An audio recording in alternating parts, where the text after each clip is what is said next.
भेजा होगा।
अतरी हमारी के चक्कर में छत भरबे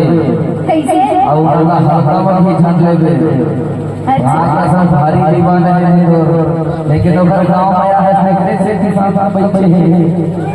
लेकिन तोला कथरे राधा बनवा अरे जाने के लिए तो जाओगी अब घर से चले आला राधा बनवा जी जाने के लिए तो जाओगी पर अंदर से चले आना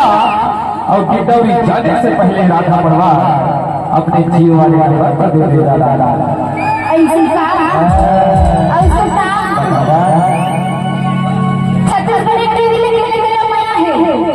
उठाओ बस बताओ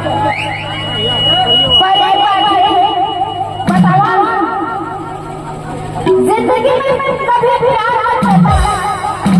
जिंदगी में कभी प्यार मत करना और प्यार हो जाए तो इनकार मत करना